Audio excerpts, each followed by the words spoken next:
Hello everyone, this is Craig Hout here with another episode of Designing Your Art Book, episode 17.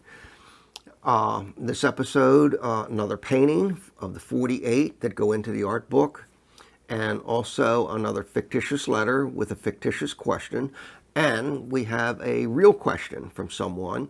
Both of them sort of coincide, and then ending credits, musical guest Jerry Colburn.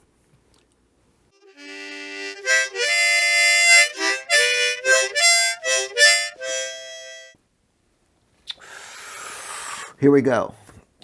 First off is one of the images, one of the 48 images in the ArtStory book. We're up to number 8. This is titled Please Fetch.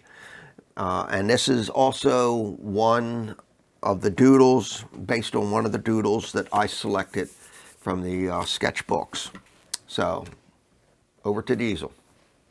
On a sketchbook page, I initially put in this design over here and then this little design over here.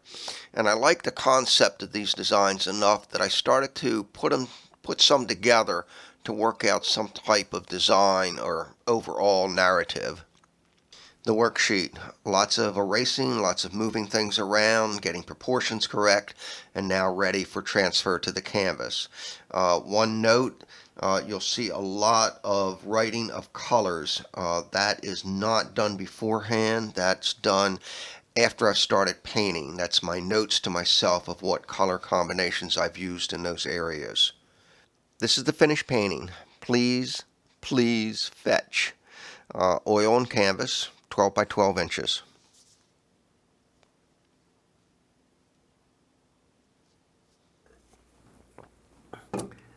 That was number 8. Number 8 of the 48 primary images that go into the ArtStory book. Next episode will be number 9. And now it's time for that ta-ta-ta-ta. I could probably do a little bit better. Ta-ta-ta-ta-ta-ta-ta-ta. Fictitious letter from a fictitious person with a fictitious question. And this one's all the way from Finland.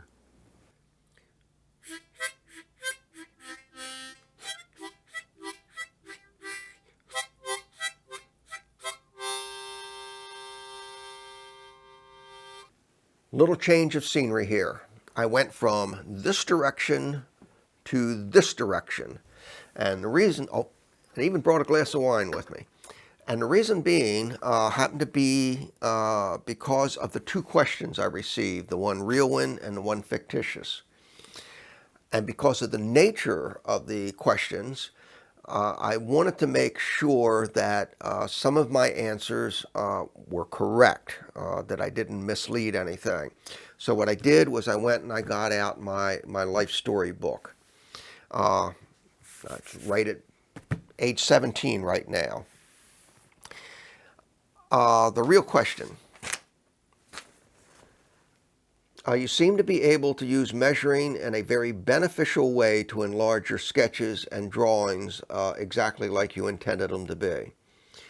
You learned a lot about many things in school.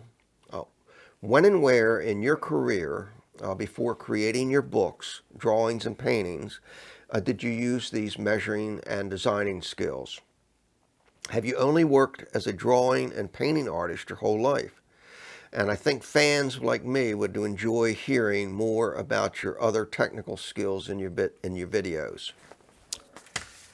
And then the fictitious one, that's from E. Long, actually from Finland. The road name and the city name I'm not even going to try and pronounce. And the answer's not in here. I assure you that. That's not going to help me. Dear Mr. Craig, we are not finished, at least not yet. We just moved here a few months ago from Luton, Texas, a job change, but we still follow your videos here. My father used to be a draftsman, but I never saw what kind of work, kind of tools he used. He never brought any back from work. Do you still have any, and do you still use them for your artwork? Thank you, Ellie and family. P.S. This is us waving on the boat that brought us to Finland. That's them there, back on the boat waving high.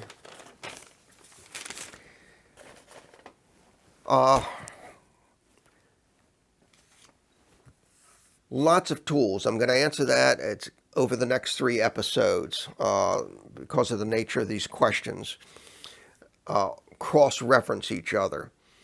And so the first thing I do, I want to show you at least the tools that I work with, and that might help.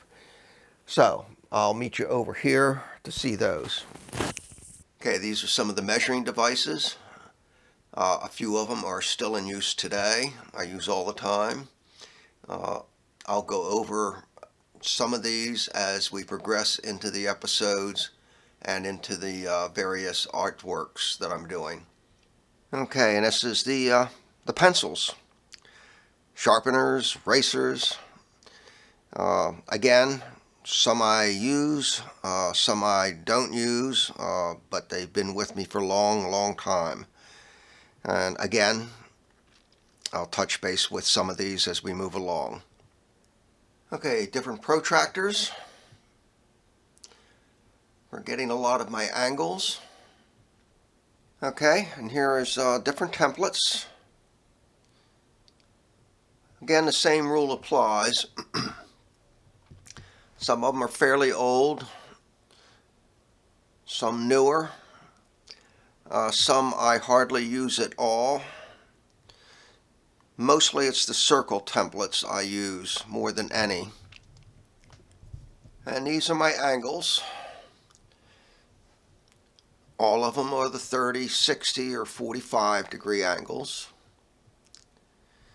And then that one, that one squiggly one, that's called a French curve.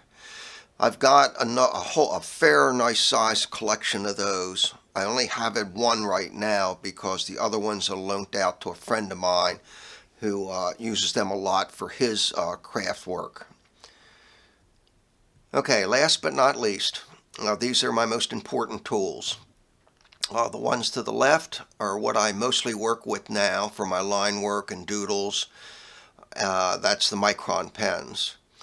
This one right here, this black one, this grouping are called technical pens, rapidographs. And this one right here is probably my oldest pen, one of the ones I started out with, about 55 years old. This one right here is probably the one I use mostly for my dot work, one of my most important pens. With that, we're going to end this segment of the questions I was going over and all the tooling, and we'll start to see how they blend in during the next episodes.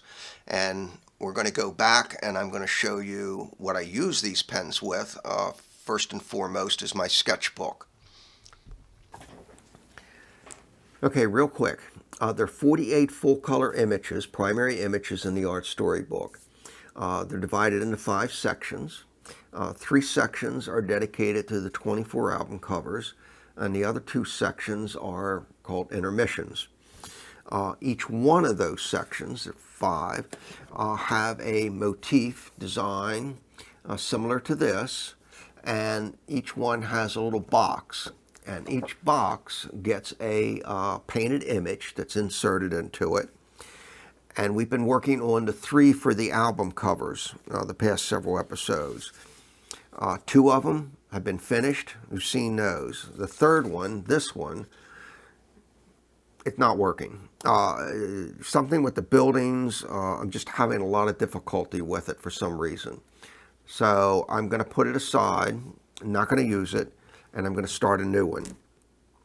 So with that, over the next few episodes, I'm going to show you the process that I go through of going from sketchbook all the way to finished painting. And since we don't have a lot of time in this episode, left in this episode, I'm just going to at least just start with the sketchbook. Sketchbooks. This is book number 9. I hold it this way when I'm working. Type of pens I work with. Inside the paper and the overall size of the book, It's a good fit for me. I like them a lot.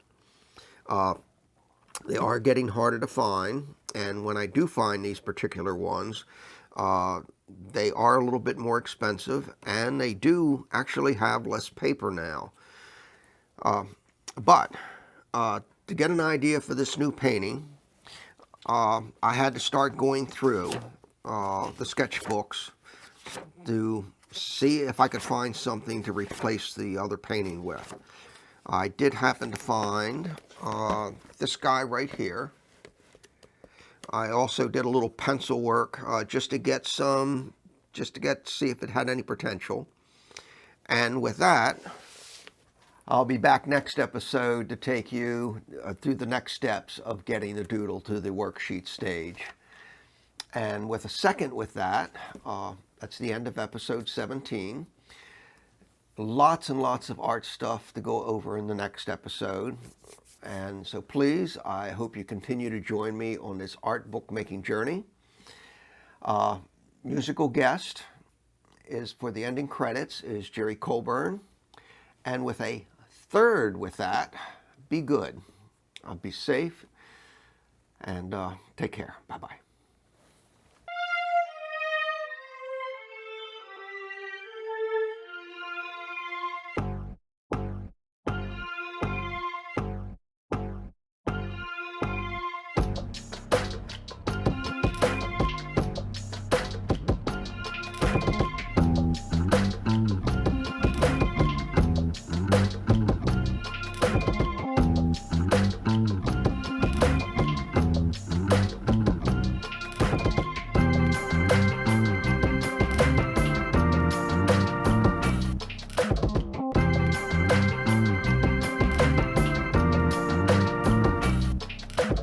It's a traditional thing. It's a traditional thing.